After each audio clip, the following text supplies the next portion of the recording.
Buenas tardes a todos. A nombre del Tecnológico de Monterrey, reciban la más cordial bienvenida al evento, a la mesa Micro y Macroeconomía, una relación horizontal, evento que forma parte del programa cultural de la 31ª Feria Internacional del Libro Monterrey 2023.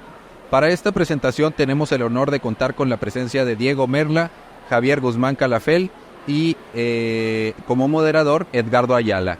Probablemente se nos sumará Aranza, otra participante en un momento. Bueno, Diego Merla es maestro en Economía Política del Desarrollo por SOAS University of London e ingeniero civil por la UNAM.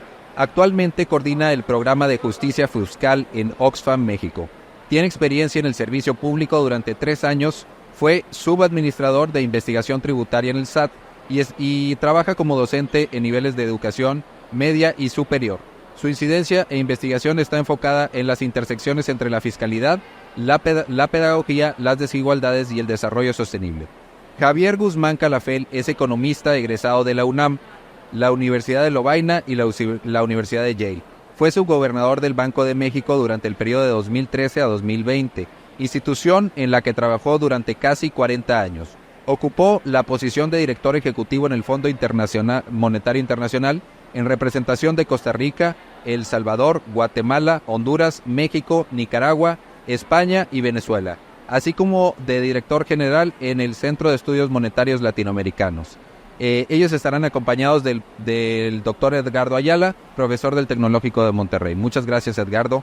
Él es el doctor en Economía por la Universidad de Tulane y su investigación está centrada en el desarrollo económico, la economía del comportamiento y políticas públicas. Bueno. Con lo pasamos. Bien, buenas tardes a todos.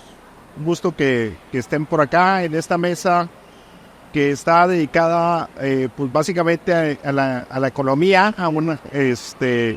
aunque tiene un título un poco técnico. Van a ver que vamos a tratar de hacer esto de una forma de divulgación y de discusión sobre temas actuales que nos interesan a todos, ¿no?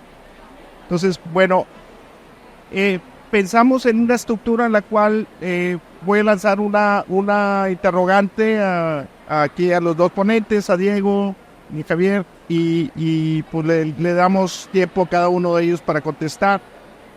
Entonces, la primera pregunta pues tiene que ver con el título de la mesa, ¿no? La mesa se llama Macroeconomía y Microeconomía, una relación horizontal, y entonces pues creo que sería conveniente empezar, sobre todo para el público que no es muy especializado en economía, que cada uno de los ponentes nos diga qué deberíamos entender por macroeconomía y microeconomía y por qué estas áreas son de importancia en la vida cotidiana de todos los mexicanos. Entonces, si quieren, empezamos con Javier. Muchas gracias, Edgardo. Buenas tardes, me da mucho gusto estar con ustedes, les agradezco mucho su participación. Bueno, yo les diría de entrada, la micro y la macroeconomía son la base de la economía. Cualquier disciplina que ustedes estudien dentro del área de la economía se va a fundamentar en el estudio que ustedes tengan de la micro y la macro. ¿Qué cosa es la macroeconomía? La macroeconomía ve a la economía en su conjunto, contempla los grandes agregados. ¿Cuáles son esos grandes agregados? El consumo total, la inversión total, el gasto del gobierno, el sector externo, es decir, exportaciones, importaciones, temas como la inflación, el desempleo, las tasas de interés que están en la economía, en fin. Y esto, por supuesto, se puede ver desde varias perspectivas. Una perspectiva de corto plazo, por qué de repente la economía de un país está en boom, está creciendo de manera acelerada, o por qué la economía de un país en ciertas circunstancias está teniendo un comportamiento desfavorable, una desaceleración, por ejemplo. Y la otra perspectiva es de largo plazo, ¿por qué una economía crece lo suficientemente fuerte?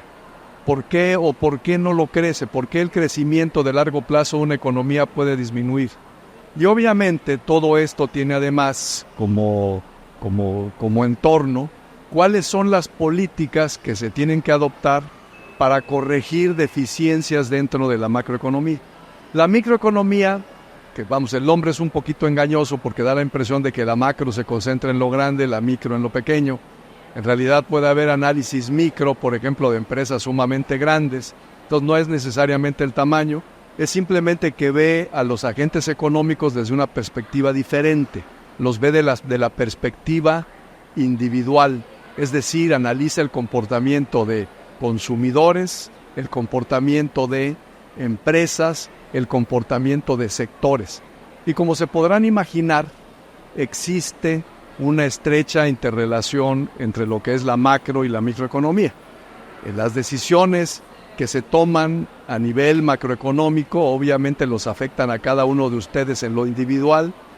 Las decisiones que se toman en lo macro afectan a las empresas, entonces tienen una implicación. Pero también pasa al revés. Las decisiones que toma una persona a lo largo del tiempo, al final de cuentas tienen una repercusión a nivel nacional y entonces afecta a la macroeconomía. También lo pueden ver desde una perspectiva diferente. Los problemas económicos de un país frecuentemente requieren que se tomen acciones tanto en la parte macro como en la parte microeconómica.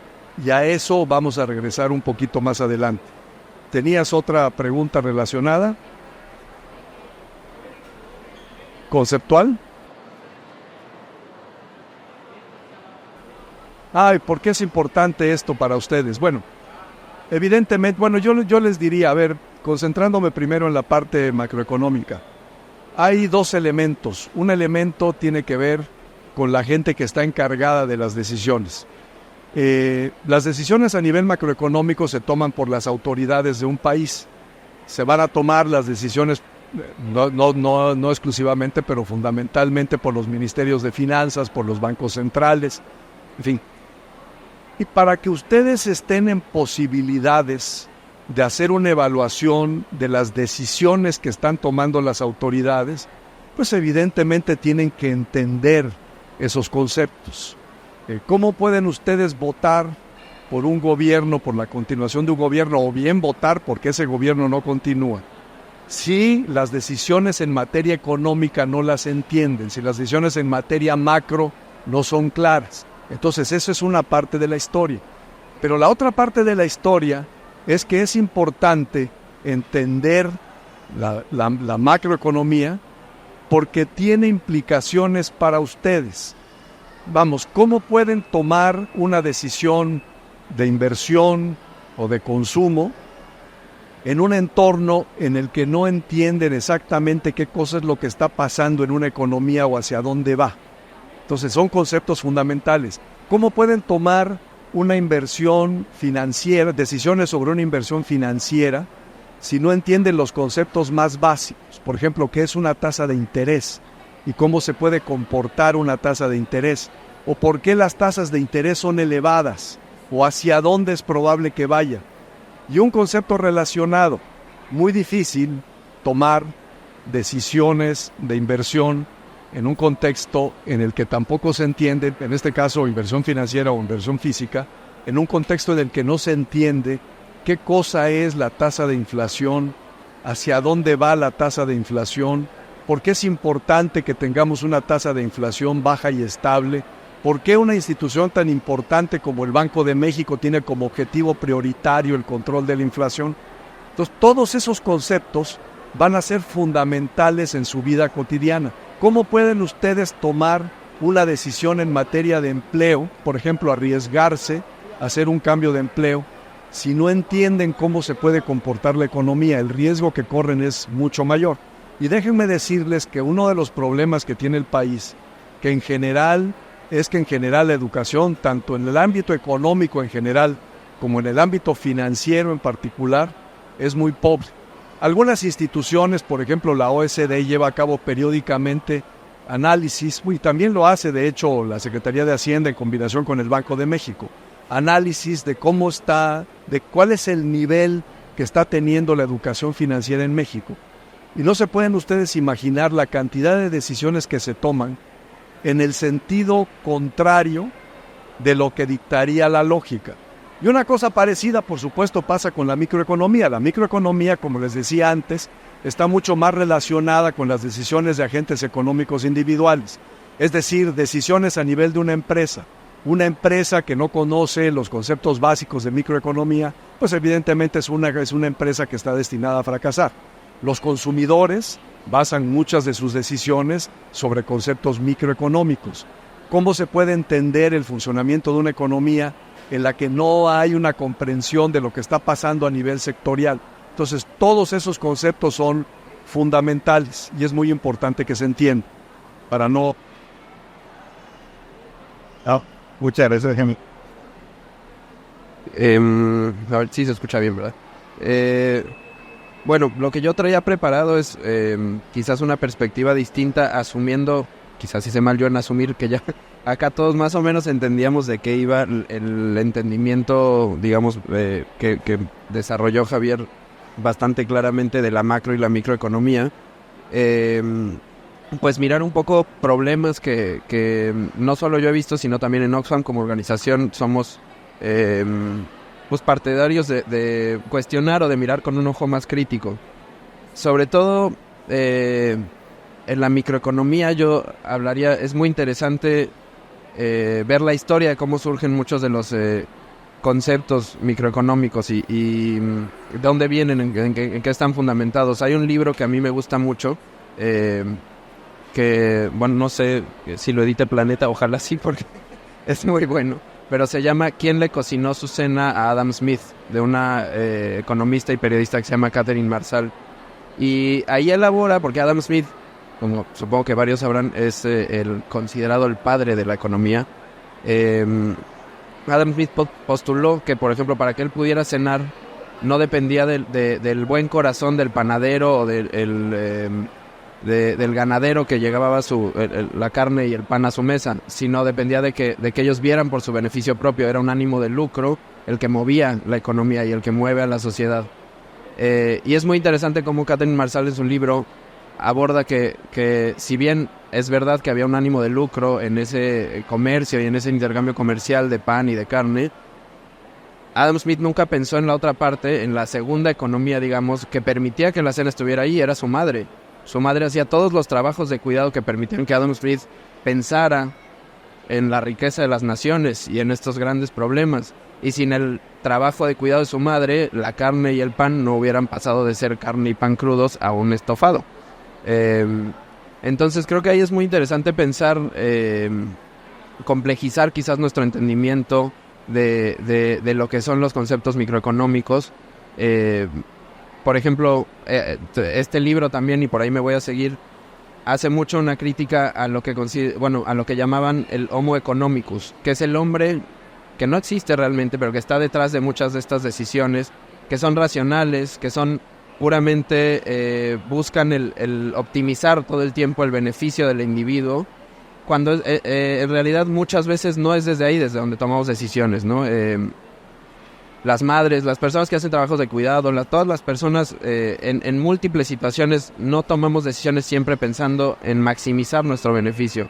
Muchas veces actuamos desde otros lugares, desde otras lógicas, y es muy difícil interpretar esas acciones desde los modelos microeconómicos clásicos, digamos.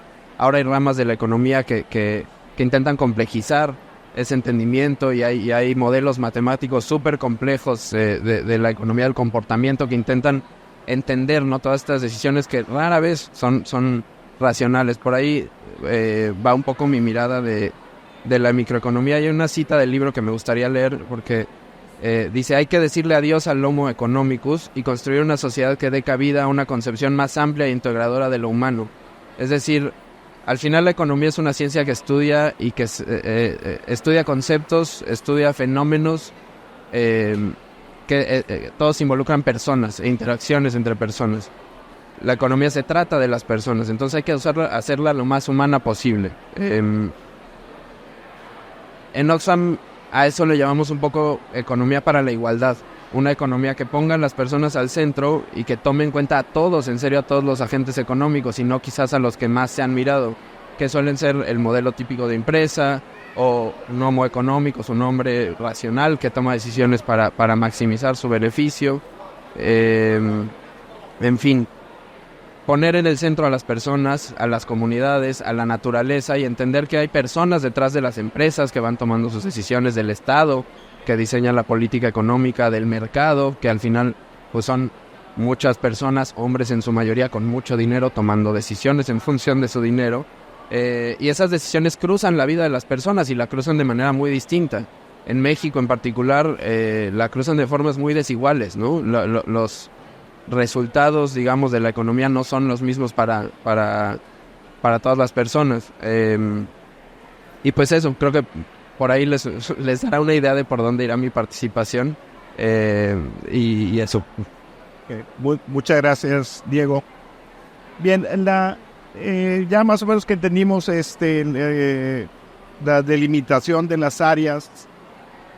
Me gustaría pasar ahora a lo que sería como un balance de riesgos y de oportunidades. Entonces, en esta siguiente intervención, la idea sería que nos elaboren, en su opinión, veamos primero la parte de problemas y posibles riesgos que podría tener la economía mexicana, tanto a nivel macro como a nivel micro. Obviamente no vamos a abordar todo esto en 50 minutos, ¿verdad? Tal vez nada más tocar los principales áreas que son problemáticas o a lo mejor desde mucho tiempo atrás y se pueden poner peor, o que a lo mejor todavía no salen pero que pueden constituir un riesgo en el futuro.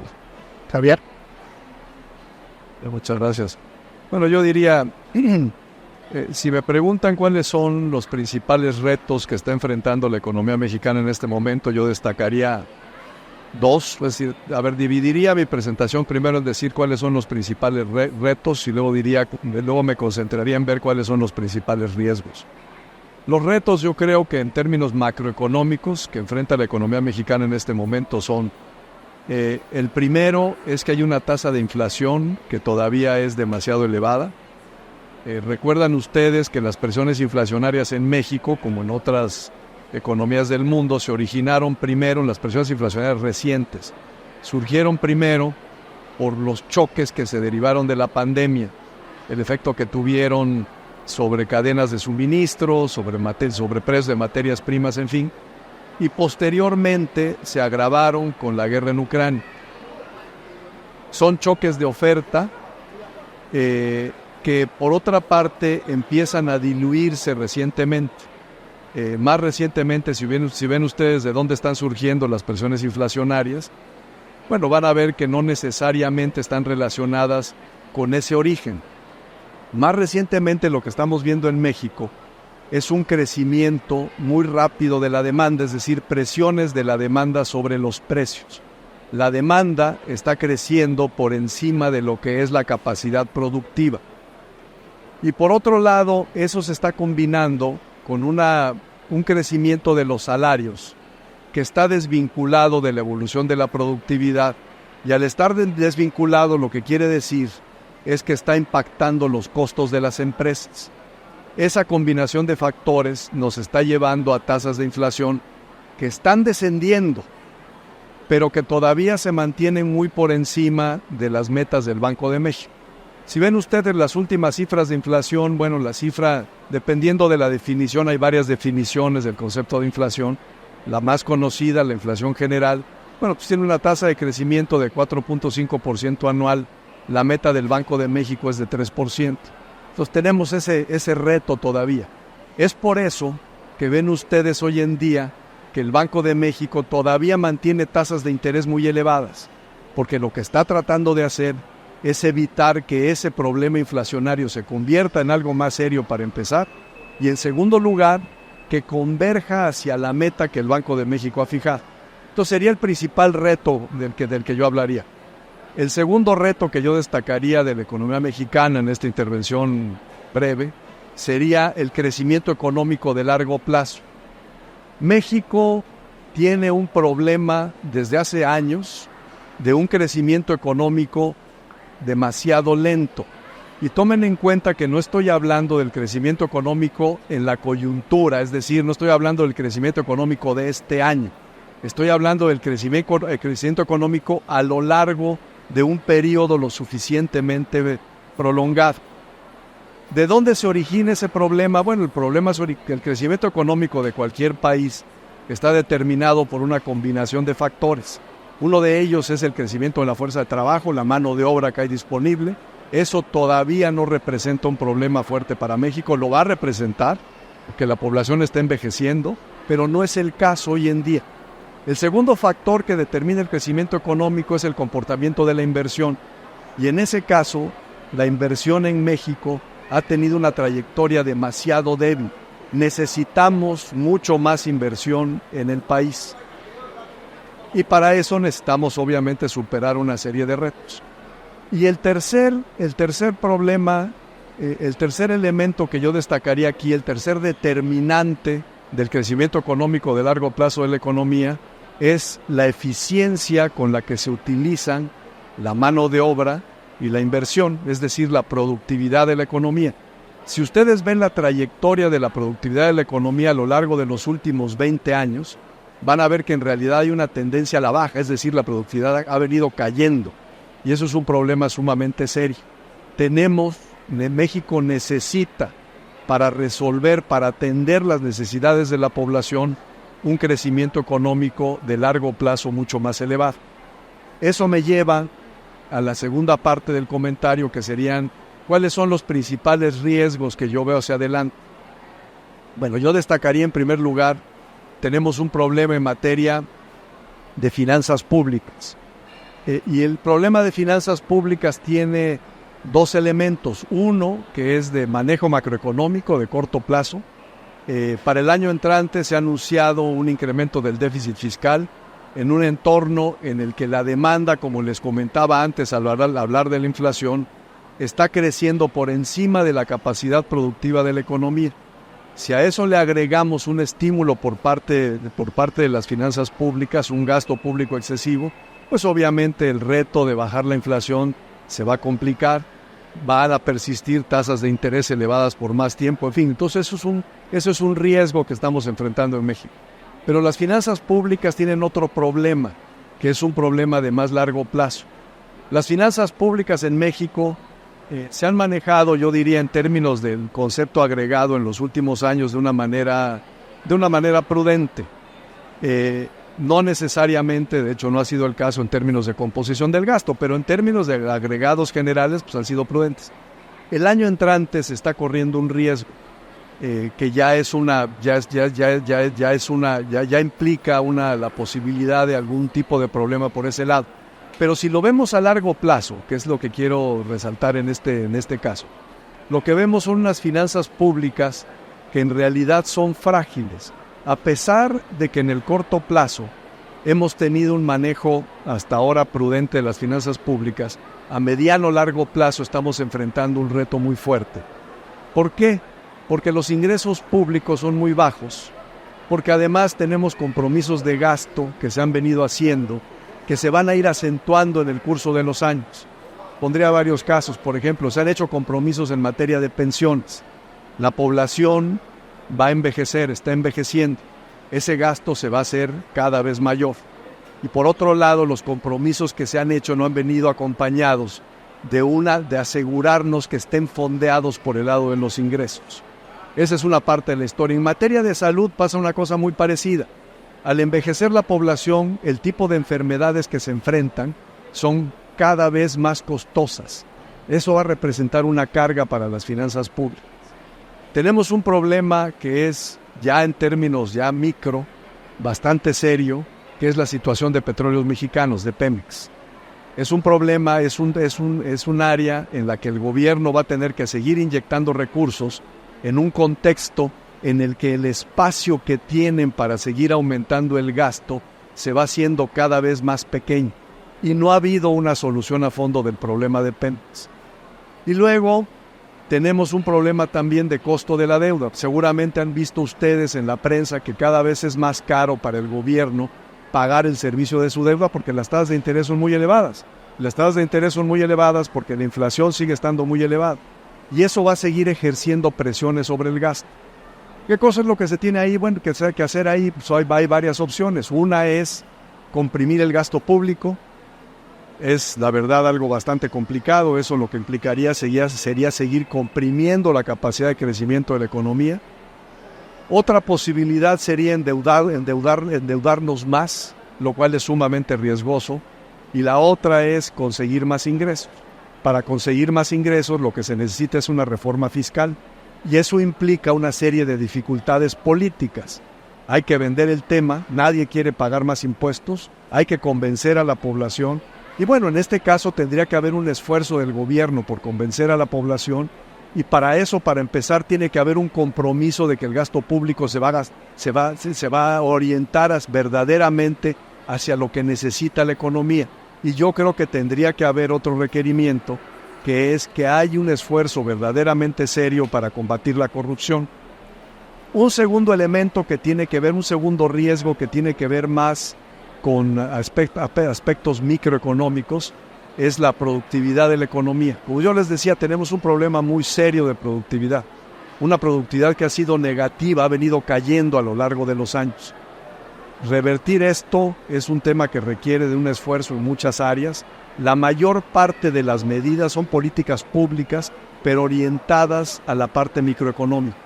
¿Y cuáles son algunas de esas áreas? Por ejemplo, México es una economía que está dominada por oligopolios, por monopolios. Y lo que necesitamos es una economía que tenga más competencia.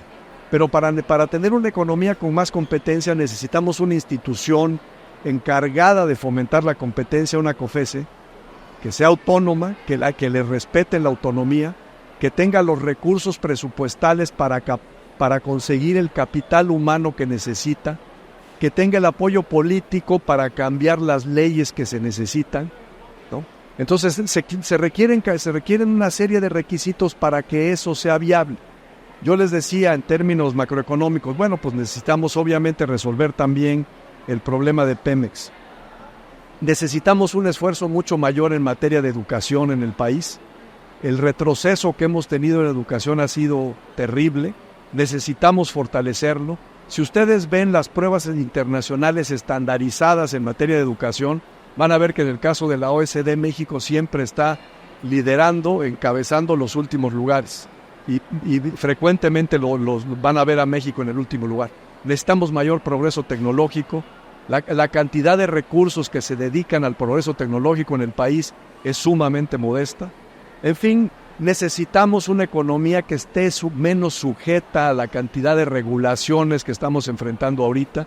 Necesitamos una economía que tenga un menor, en el que se combata de manera efectiva la informalidad. El sector informal es el menos productivo de la economía. En fin, se necesitan esfuerzos en muchos ámbitos. Eso es lo que yo vería de manera muy resumida, espero que no haberme pasado demasiado en el tiempo, en lo que son los retos que yo veo en materia macroeconómica, los riesgos que yo veo tanto en la parte macro como en la parte micro, que tienen que ver con las políticas públicas.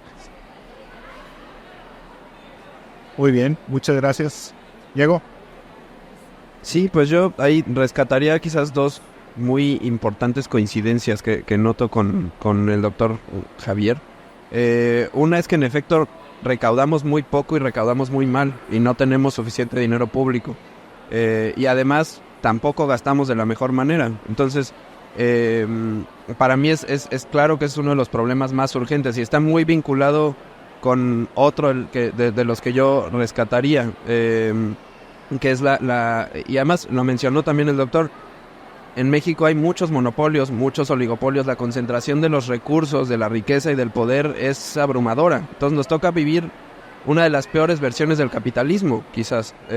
No tenemos capacidades ni recursos para romper esos monopolios, para combatirlos. Por ejemplo, ahora en Estados Unidos, que no es ejemplo en muchas cosas, pero en esto en particular creo que sí. Ahorita justamente el gobierno de Estados Unidos está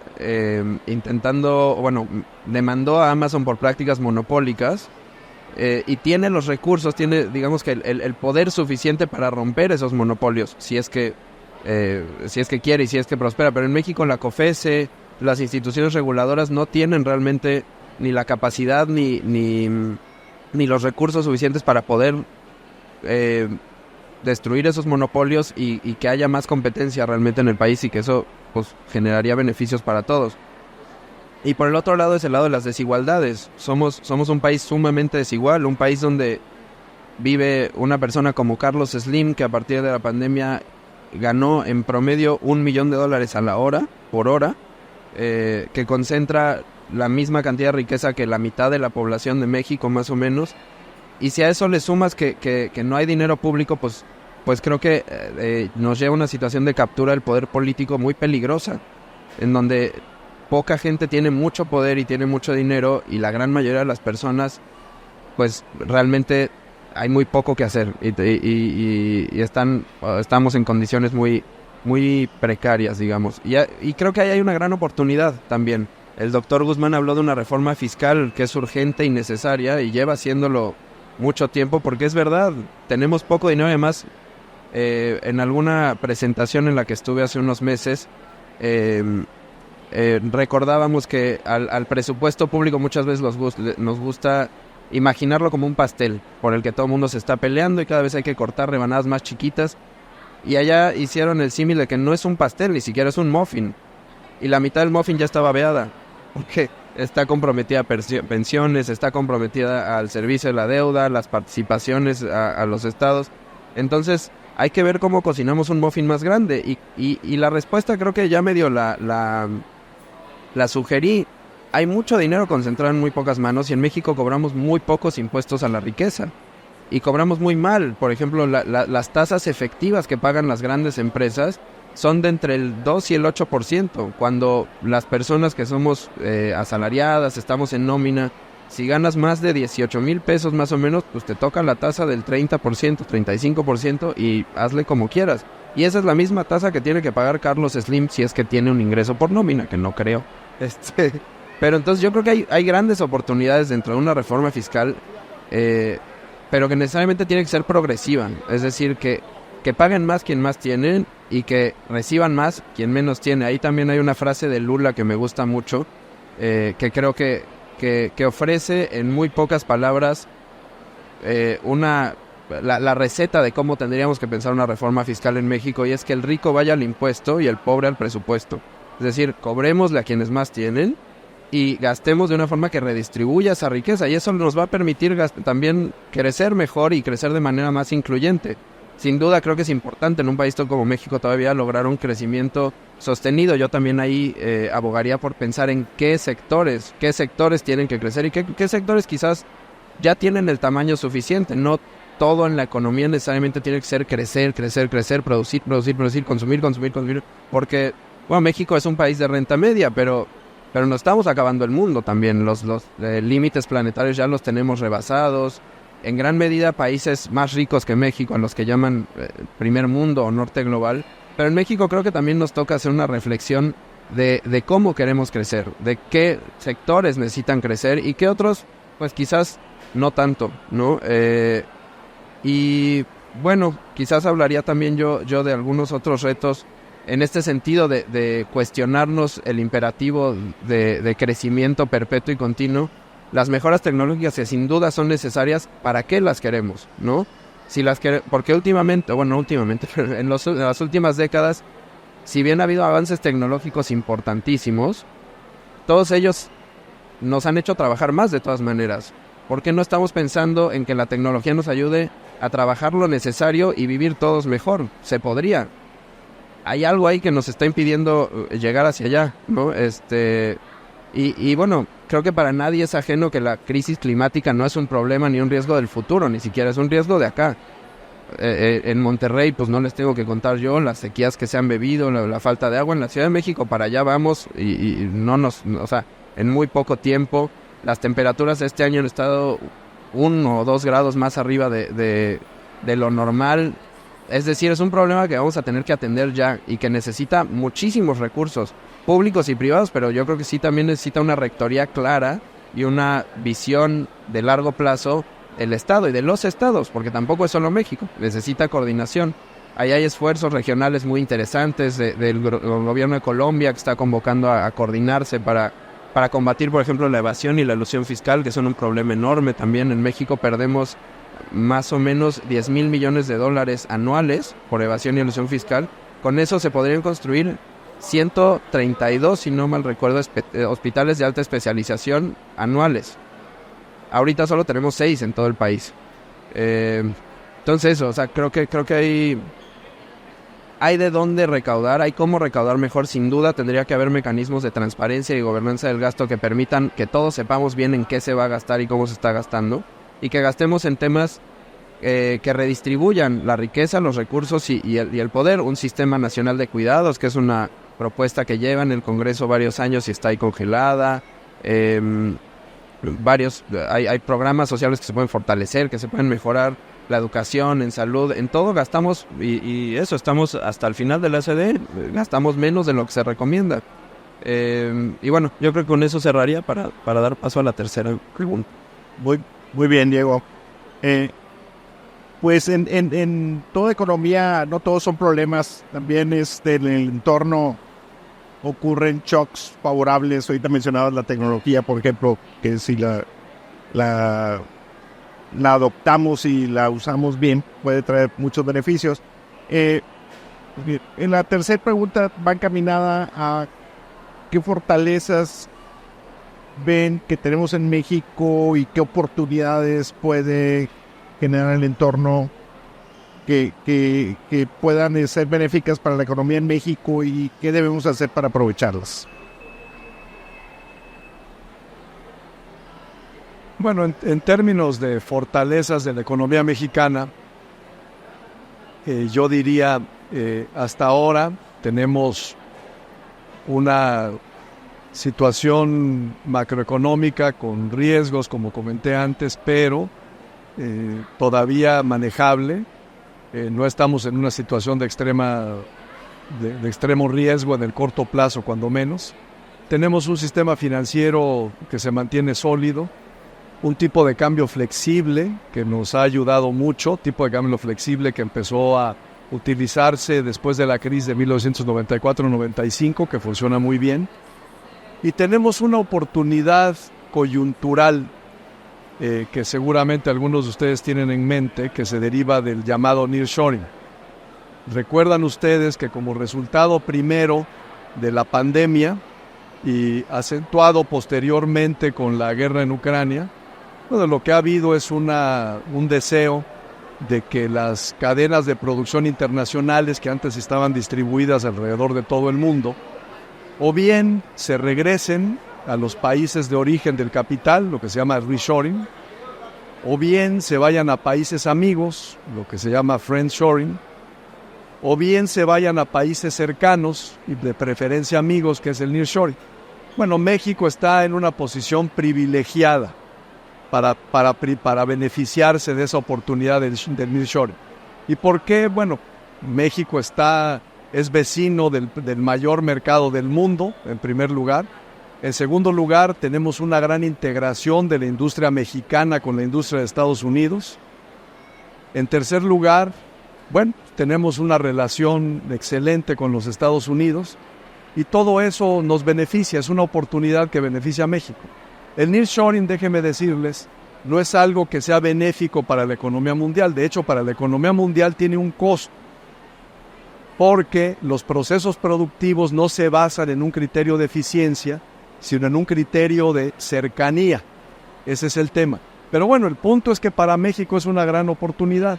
Ahora, es importante que nosotros ponderemos bien la magnitud de los beneficios que podemos derivar de algo como el nearshoring, por una parte, y por otra parte, que tengamos en mente qué tipo de medidas tenemos que tomar, que llevar a cabo, para que podamos beneficiarnos de esa oportunidad.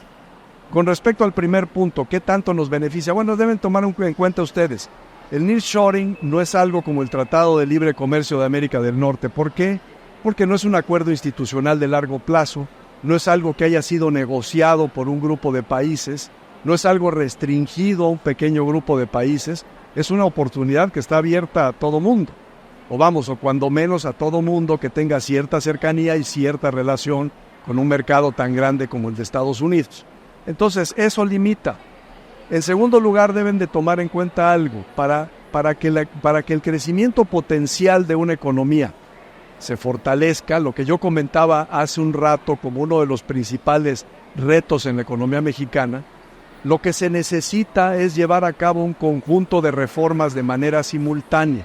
Es decir, una sola acción no va a ser la diferencia entre un crecimiento potencial elevado y un crecimiento potencial relativamente modesto. En este caso, el nearshoring no va a resolver los problemas de México. El nearshoring debe venir acompañado de una serie de acciones, de una estrategia completa para que sea bien aprovechado. Pero además hay un elemento adicional. Para que el nearshoring funcione, y eso es algo bueno, pues que aquí en la zona lo conocen ustedes perfectamente bien, se tienen que tomar una serie de acciones en varios campos para permitir que la economía mexicana aproveche esa oportunidad. ¿Cómo va a funcionar el nearshoring? Como un mecanismo para atraer inversión extranjera en un contexto en el que no hay suficiente agua, en el que no hay suficiente electricidad, en el que no hay suficiente abastecimiento de energía, en el que no hay esquemas de transporte adecuados, en el que no hay suficiente capital humano. Entonces, para que eso verdaderamente funcione, se tienen que llevar a cabo esa serie de acciones de manera paralela, independientemente de que para fortalecer el crecimiento económico de largo plazo de México, se necesita tomar acciones complementarias en otra serie de ámbitos. Entonces, es muy importante que se entienda eso, porque si no, lo que va a hacer el nearshoring va a tener un beneficio acotado, o simple y sencillamente no nos vamos a beneficiar lo suficiente, no vamos a optimizar esa oportunidad espléndida que se le está presentando a México. Y en términos de oportunidades para el país, yo les pondría sobre la mesa un tema probablemente polémico en alguna medida, que es, bueno, nosotros tenemos una elección presidencial el año entrante, y ustedes, si analizan a profundidad los aspectos macroeconómicos, microeconómicas de las políticas públicas de las que estábamos hablando en un principio, bueno, pues ustedes tienen una oportunidad de decidir cómo quieren orientar su voto. Esa es una oportunidad que se le presenta al país y es una oportunidad que la gente tiene que tomar y decidir, obviamente, por el camino que mejor convenga a México. Pero en términos de oportunidades económicas para México en este momento, yo diría las más importantes son las que se derivan del nearshoring por una parte, con toda la serie de limitantes que mencioné, y bueno, la oportunidad que presenta el episodio electoral o para confirmar la actual estrategia económica o para cambiarla de manera radical. Muchas gracias. ¿Diego? Sí, y para esta pregunta me gustaría invitar a Arantxa a pasar acá al panel, porque quizás vamos a abordar de otra manera el tema de las oportunidades. Yo creo que muchas de estas oportunidades en las que coincido con el doctor no las vamos a poder aprovechar si seguimos, digamos que pensando, viviendo y sosteniendo un modelo económico que excluye y que discrimina.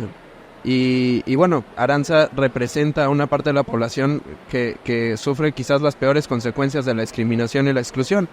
Le tocó sufrir a compañeras tuyas la exclusión en esta feria. Se canceló una presentación de lectura de cuentos para infancias de Cuentidrags, y por eso para nosotros como Oxfam nos pareció importante, si se cerró un espacio allá, buscar cómo abrirlo acá y que Arantxa nos comparta parte de su experiencia, porque al final a todas las personas nos cruzan estas decisiones, estas grandes decisiones que se toman en salones cerrados, en su gran mayoría más por hombres como nosotros, que además justo que te puedas fumar, porque entonces ya no es un panel de puros hombres, hombres cis.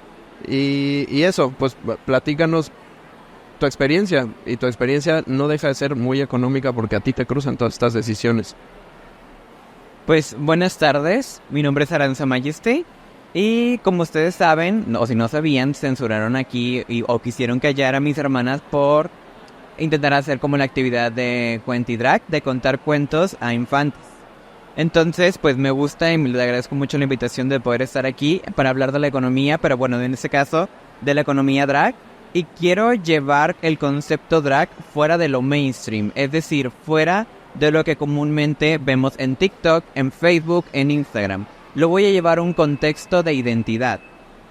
Y es así como principalmente el drag nace. Drag significa dress up as a girl, vestida como mujer. Nace primero de un concepto simple, del simple hecho de que una persona, un hombre, pudiera pasar por la calle vestido como mujer y que no se le reconociera como hombre. Ya así comienza a partir de esto a generarse como una identidad. De aquí comienzan a ser también lo que es las personas trans, las personas no binarias, que bueno, en ese entonces no tenían como el vocabulario para poder decirlo, que ahorita ya tenemos. Entonces, todas esto para llevarlos como a este punto. Al llevarlo como identidad, lo llevo dentro de la bandera trans. Soy una persona trans no binaria, es decir, estoy dentro del espectro trans y yo soy una persona no binaria. Viendo el género como dos polos extremos, como que a mí no me late mucho. Entonces, para mí hay todo un espectro en estos dos puntos, en los que yo puedo estar y en los que yo me voy a sentir, porque al final del día la identidad es mía. Y yo no le debo como alguna razón a alguien, porque solo yo experimento y vivo como pisan estos tacones, porque son míos, porque es mi vida. Y bueno, hablando de esto, supongamos que yo de que el día de hoy digo, ¿sabes qué? Quiero conseguir trabajo. ¿Qué me va a cruzar a mí? El poder llegar a decir, ¿sabes qué? Sí te contrato. Primero, ¿cómo le explico a la persona? Se lo puedo explicar, pero me va a entender la persona que me está entrevistando mi identidad. Se va a respetar el hecho de que yo como persona trans pueda entrar al baño con al que yo me haga el que me haga sentir más cómoda a mí. Y a partir de eso, ¿cuántas personas realmente emplean personas trans? A partir de todas estas decisiones que sí han sido creadas por personas cisgénero, por personas blancas, por personas con privilegio, como ustedes lo dicen, personas que tienen como toda la riqueza acumulada, es que viene a sufrirlo hasta este punto. Hay mucho que nos va a atravesar y mucho que no vamos a poder enfrentar porque no tienen todavía el conocimiento, no tienen todavía esa conciencia sobre que esta parte de la población existe y esta parte de la población resiste. Y es llevarnos todavía como todo este peso de la sociedad, de que ya haya un juicio a partir de quiénes somos, por cómo nos vemos, y es un juicio que ustedes como sociedad ejercen, que ustedes someten. Y todo eso también llevarlo como a esta experiencia de que la verdad fue ahorita mucha información. Porque no es shade, o sea, no tengo en este momento como el vocabulario para poder extenderme y entender a completa, a ciencia cierta lo que estaban diciendo. Pero lo que puedo entender es esto. Es a partir de cómo me comunico, a partir de cómo me siento y cómo me expreso yo. Y creo que también como poder ver este sector ya no de manera como discriminatoria, ya no de manera como solamente queriendo callar o fingir que nada está pasando, porque también nos afecta. Y pues neta sí es como, sí está muy cabrón el poder como querer ir a un lugar, poder encontrar un trabajo, poder encontrar un lugar que no sea violento para tu persona. Y ya pues ahí a partir de eso es cuando yo decido comenzar a hacer drag también.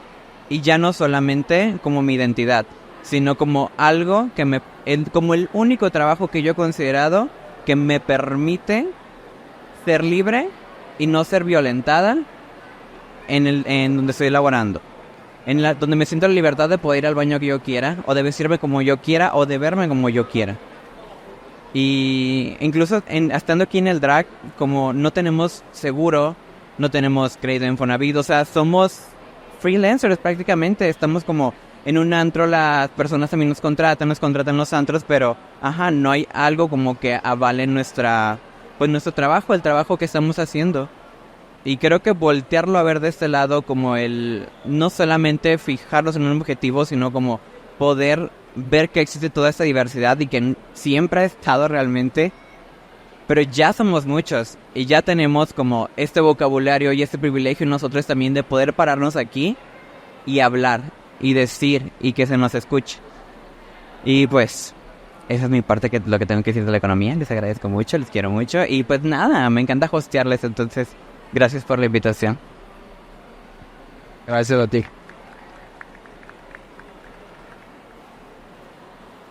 Bueno, tenemos tiempo tal vez para una pregunta del público. No sé si alguien se anima.